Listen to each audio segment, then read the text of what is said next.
Hello student, welcome to my YouTube channel excellent success group. तो student, आज हम discuss करेंगे क्लास 9 में चैप्टर 7 ट्रायंगल के इंपॉर्टेंट क्वेश्चन नंबर 46 में बोला गया है, if A B C D is a quadrilateral such the diagonal A C bisect the angle A and C, then prove that A B equal A D होगा, B C equal C D होगा। ये बात हमें prove करनी है। कोई quadrilateral है, मैंने मान लो ये क्वाड्रिलेटरल बना लिया जिसका नाम रखा मैंने ए बी सी डी। अब इसका कोई डायगोनल है लाइक ए सी, जो डायगोनल है मेरा ए सी, थोड़ा टेढ़ा हो गया ये, ठीक है। ये क्या करता है, एंगल ए और सी को बाइसेक्ट करता है। बाइसेक्ट करने का मतलब है जितना मेरा ये एंगल है उतना ही मेरा ये एंगल है। ये दोनों एंगल क्या है, बराबर हैं। मैंने इसे 1 मान लिया, इसे 2 मान लिया, दोनों एंगल बराबर है। जितना मेरा एंगल ये है उतना ही मेरा ये होगा। इसे मैंने 3 मान लिया, इसे मैंने 4 मान लिया, ये दोनों एंगल भी क्या है, बराबर हैं। प्रूव करो कि मेरी जो ए बी है वो इक्वल है ए डी के, बी सी जो है वो इक्वल है सी डी के। ये बात हमें प्रूफ करनी है। तो सबसे पहले लिखेंगे गिवन पार्ट जो हमारे पास गिवन है। हमारे पास गिवन है क्वाड्रिलेटरल हमारा ए बी सी डी, जिसमें ए सी बाइसेक्ट करता है angle A and angle C को, जिसकी वजह से एंगल 1 बराबर होता है एंगल 2 के, और ये हाफ ऑफ एंगल किसका है, ए का। नंबर 1 मान लिया। नंबर 3 बराबर है नंबर 4 के, और ये क्या, हाफ ऑफ एंगल सी के, इसे नंबर 2 मान लिया। ठीक है, ये तो हमारा हो गया गिवन पार्ट। अब हमें जो प्रूव करना है, टू प्रूव, जो प्रूव करने वाला पार्ट वो ये है कि A B equal A D के है and B C equal C D के। ये बात हमें प्रूफ करनी है। तो प्रूफ करने के लिए मेरे 2 ट्रायंगल है। ये पहला ट्रायंगल जिसका नाम है ए डी सी, इसमें एंगल 3 है, इसमें एंगल 1 है। और दूसरा ट्रायंगल है मेरा ये वाला ए बी सी, ये एंगल 4 है और ये एंगल 2 है। देखो ज़रा, 2 ट्रायंगल है मेरे, एंगल 3 बराबर एंगल 4 के है, 1 बराबर 2 के। ए सी इसमें भी है और ए सी इसमें भी है, दोनों में ए सी है। ठीक है, तो पहले एंगल आया, 2 एंगल के बीच में एक कॉरस्पॉन्डिंग साइड इक्वल है, तो ये एंगल साइड एंगल इस रूल से क्या होंगे, कॉन्ग्रुएंट होंगे। तो मैंने यहाँ लिखा in triangle A D C and triangle A B C, दोनों ट्रायंगल ये एंगल 1 बराबर एंगल 2 के। ठीक है, ये क्वेश्चन में गिवन है ऑलरेडी, हमें गिवन लिख दो या फ्रॉम 1 या 2 लिख दो। ए सी इसमें भी है, ए सी इसमें भी है। ठीक है, ये हो गया हमारा कॉमन पार्ट।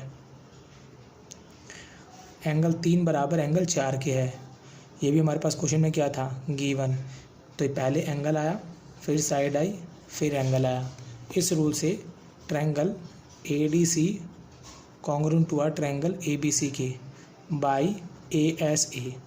ठीक, दोनों कॉन्ग्रुएंट हो गए। कॉन्ग्रुएंट ट्रायंगल के सारे पार्ट क्या होते हैं, बाय सिम्प्लिसिटी। आपको थोड़ा अच्छे से समझ में आ जाए इसलिए मैं डायग्राम को थोड़ा सा रोटेट करता हूँ ताकि आपको क्लियरली हो जाए। देखो ये वाला जो डायग्राम है इसको तो मैं एज इट इज़ रहने देता हूँ, इसको रोटेट नहीं करता। ए बी सी, यहाँ मेरा एंगल 4 है, यहाँ मेरा एंगल 2 है, ए सी का ए सी। इस डायग्राम को रोटेट कर लेता हूँ ताकि वो इसके कॉरस्पॉन्डिंग साइड के बराबर नज़र आ जाए मेरा। ठीक है, देखो 3 बराबर 4 के ना, तो मेरा 4 यहाँ पे है, तो मैं एंगल 3 को यहीं रहने देता हूँ, सी को यहीं रहने देता हूँ। 1 बराबर 2 के है, ठीक, तो 1 को मैं यहीं पर रहने देता हूँ। जो मेरा डी है, मैंने एक तरीके से समझ लो ये डायग्राम ऐसा था ना, इसको ऐसे पलट दिया, जो डी ऊपर था डी को मैं नीचे ले आया। अब लाने के बाद देखो ज़रा, अब ये क्या हो गया, कॉरस्पॉन्डिंग पार्ट एक दूसरे के सिमिलरली बराबर नजर है, ये इसके बराबर, ये इसके, ये इसके। ठीक है, तो कॉरस्पॉन्डिंग पार्ट हमें समझने में आसानी होगी कि कौन सा पार्ट किसके इक्वल है। अब दोनों ट्रायंगल मेरे ऑलरेडी कॉन्ग्रुएंट हो चुके हैं, तो सारे पार्ट क्या होंगे, इक्वल बाय सिम्प्लिसिटी। तो मेरा ए डी जो है वो इक्वल होगा किसके, ए बी के। ए डी इक्वल होगा ए बी के। 2 ट्रायंगल कॉन्ग्रुएंट होते हैं तो सारे पार्ट इक्वल होंगे by simplicity. Corresponding part of a congruent triangle are equal. ठीक, सी डी बराबर होगा बी सी के, सी डी बराबर होगा बी सी के, ये भी क्या होगा, बाय सिम्प्लिसिटी के थ्रू बराबर होगा। और यही दोनों पार्ट हमें क्या करने थे, प्रूफ करने थे। ए बी बराबर ए डी के, ए बी बराबर ए डी के, बी सी बराबर सी डी के, बी सी बराबर सी डी के। और इसी के साथ मेरा क्वेश्चन नंबर 46 यहाँ पे कंप्लीट होता है। तो अब हम डिस्कस करेंगे क्वेश्चन नंबर 47।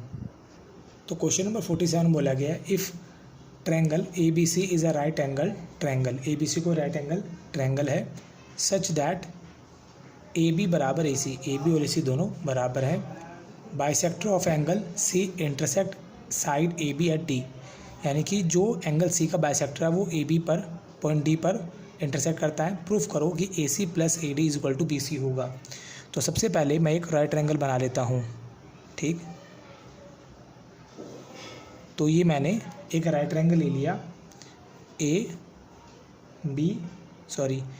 बी एंड सी ले लिया, क्योंकि सी का बाइसेक्टर है ना, नीचे रखो तो समझने में ज़्यादा आसानी रहेगी मेरी।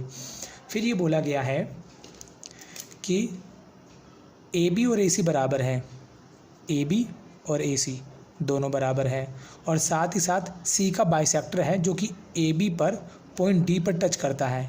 इसे मान ले मैंने पॉइंट डी, और ये टच करता है, बाइसेक्ट करता है सी को।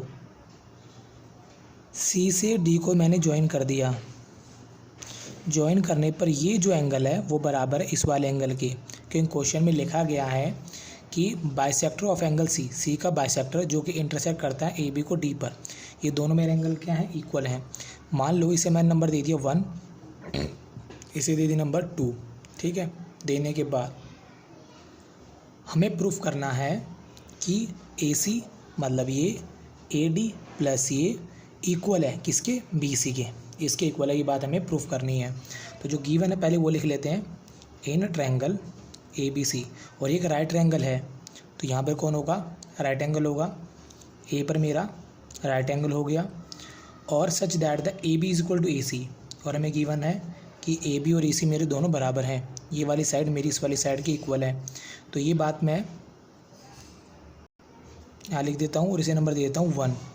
फिर आगे बोला गया था C D bisect angle C, जिसकी वजह से एंगल 1 बराबर होगा एंगल 2, और दोनों क्या होंगे, हाफ ऑफ एंगल सी, जिसे मैं दे देता हूँ नंबर 2। और हमें जो प्रूफ करना है अब, टू प्रूफ ये करना है कि A C plus A D is equal to B C, ये बात हमें प्रूव करनी है। हाँ, यहाँ पे right angle at A given है हमारा, ठीक है, कि राइट एंगल ए पे बना हुआ है। अब इसे प्रूफ करने के लिए मैंने की कंस्ट्रक्शन,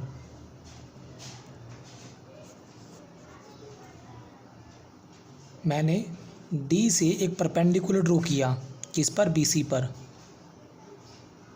जिसका नाम दे दिया मैंने E, D E perpendicular on B C.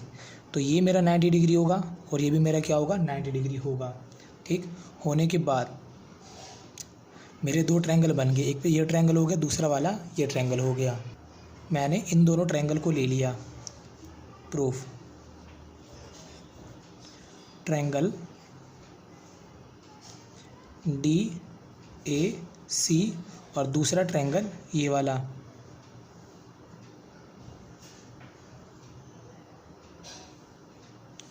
D E सी, ये 90 डिग्री बनाता है, ठीक है। तो दोनों क्वेश्चनों में ध्यान से देखना, में 90 डिग्री है, 90 डिग्री है। उसके बाद सी डी इसमें भी है, सी डी इसमें भी है। दूसरा रीज़न हो गया, ये एंगल 1 है और ये एंगल 2 है, दोनों क्या होंगे, बराबर। तो पहले एंगल आया, फिर एंगल आया, साइड आई, एंगल आया, साइड आई।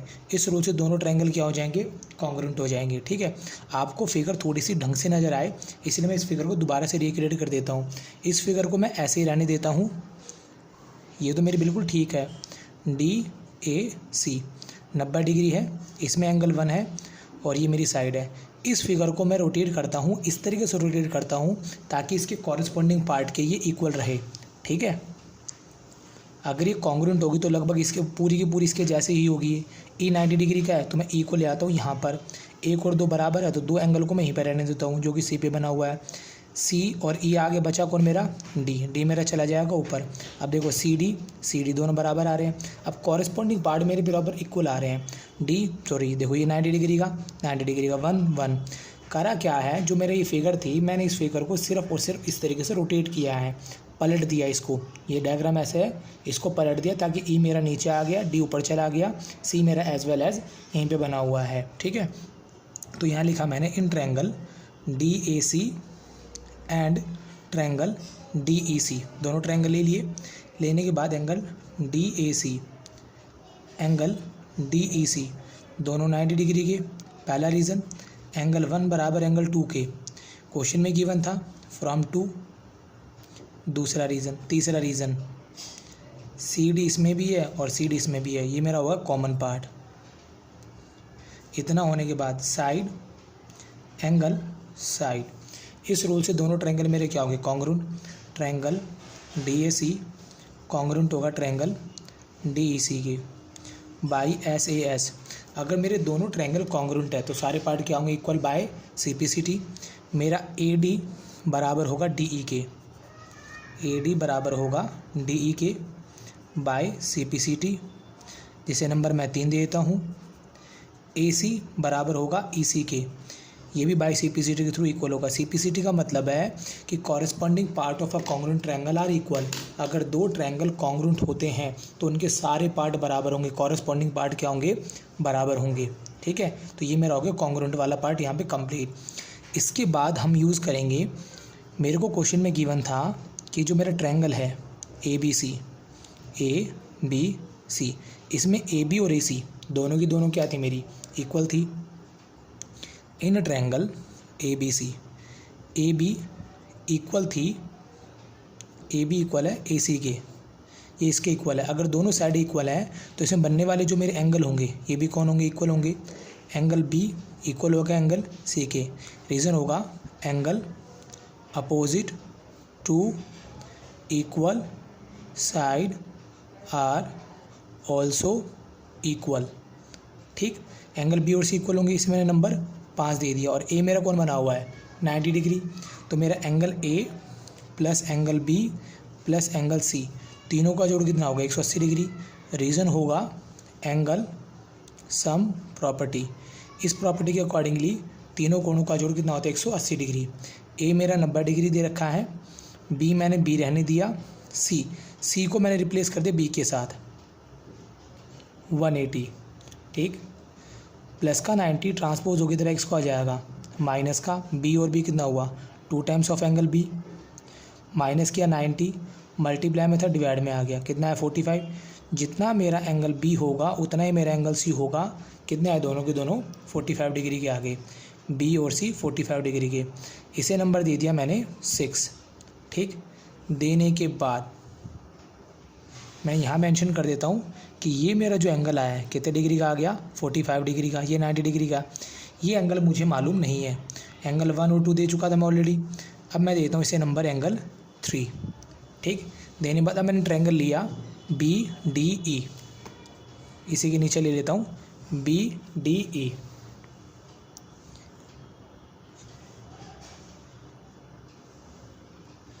ये मेरा राइट एंगल है, इसे नाम दे दिया मैंने ई, डी और बी। ये 45 डिग्री मैंने अभी भी निकाला इसके अंदर। In triangle B D E, angle B ये मेरा कौन सा माना था मैंने, एंगल नंबर 3, और ये मेरा ऑलरेडी 90 डिग्री का है। इनका जोड़ कितना हो जाएगा 180 डिग्री। रीज़न में आ जाएगा angle sum property, angle sum property. ठीक, तो बी की जगह रख दिया मैंने 45 plus angle 3 90 is equal to 180। दोनों को जोड़ा, यह आया 135, angle 3 is equal to 180, plus का 135 उधर एक्स को आ जाएगा, माइनस का 180 माइनस 135, तो एंगल 3 मेरा निकल के आ जाएगा 45 डिग्री।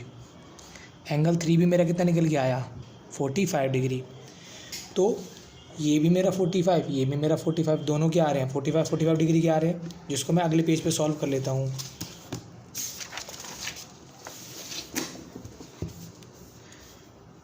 तो मैंने यहाँ मेंशन कर लिया मेरा जो ट्रायंगल था बी डी ई, जिसे मैंने एंगल 3 माना था, ये मेरा कितना निकल गया आगे 45 डिग्री का, और इसको तो मैं पहले से ही निकाल चुका था 45 डिग्री का। तो मैंने यहाँ लिखा in triangle B E D, मेरा एंगल जो बी है और एंगल 3 है दोनों 45 डिग्री के एंगल आ रहे हैं। अगर किसी ट्रायंगल में दोनों एंगल इक्वल हो तो उनकी अपोजिट साइड क्या होती है, इक्वल होती हैं। यानी कि मेरी जो बी ई है वो इक्वल हो जाएगी किसके, डी ई के, और रीज़न हो जाएगा opposite side, side opposite to equal angle are also equal. ठीक है, अगर मेरे एंगल बराबर निकलेंगे तो साइड भी क्या होंगी, बराबर होंगी। इसे नंबर दे देता हूँ मैं 7। ठीक, देने के बाद फिर मैं लिखता हूँ फ्रॉम 7 एंड, देखो BE और DE बराबर हुई ना, इसके देखो इसके जैसे एक और साइड भी आई होगी मेरी, BE और DE। देखो ये रहा DE, कौन से नंबर पे, ये 3 नंबर पे, तो मैंने इसको ले लिया नंबर 3। फ्रॉम 7 एंड 3 से, इसको तो मैंने एज इट इज लिखा, BE इक्वल है DE के, और DE किसके इक्वल था, DE इक्वल था AD के, तो यहाँ रख दिया मैंने, AD को रख दिया यहाँ पे। करने के बाद जो मेरी पीछे वाली फिगर, मैं इसको दोबारा से रीड्रॉ कर देता हूँ यहाँ पे। तो मैंने पीछे वाली फिगर को दोबारा से यहाँ पे ड्रॉ कर लिया है, ये वाली फिगर जो मेरे यहाँ बनी हुई थी BAC या फिर ABC मान लो, पूरी फिगर को यहाँ पे दोबारा से ड्रॉ कर दिया है। अब जो मुझे प्रूफ करना था वो मेरा पार्ट ये था कि AC plus AD is equal to BC, ये मुझे प्रूफ करना था। ठीक है, तो ध्यान से देखो, BC आ रहा है तो मैंने BC लिखा, इसे नंबर दे दो 8 दे दो। ठीक, तो मैंने लिखा BC मेरा 2 हिस्सों में बटा हुआ है, पहला हिस्सा कौन है BE, दूसरा कौन है CE, दोनों ले लिए। BC मेरा है वो 2 हिस्सों में बटा हुआ है, पहला है BE, दूसरा है CE, दोनों को ले लिया।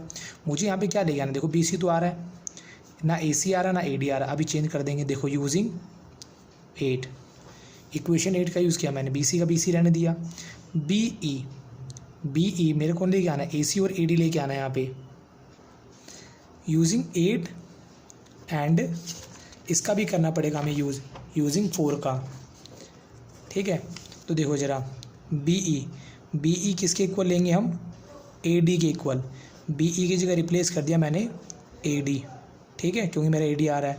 अब CE किसके बराबर था, यूजिंग 4 के अंदर देखो, CE बराबर था किसके, AC के, तो इस वजह से मैंने इसकी जगह क्या लिख दिया, AC, और यही मेरा प्रूफ करना था, BC is equal to AD plus में AC, हैंस प्रूव्ड।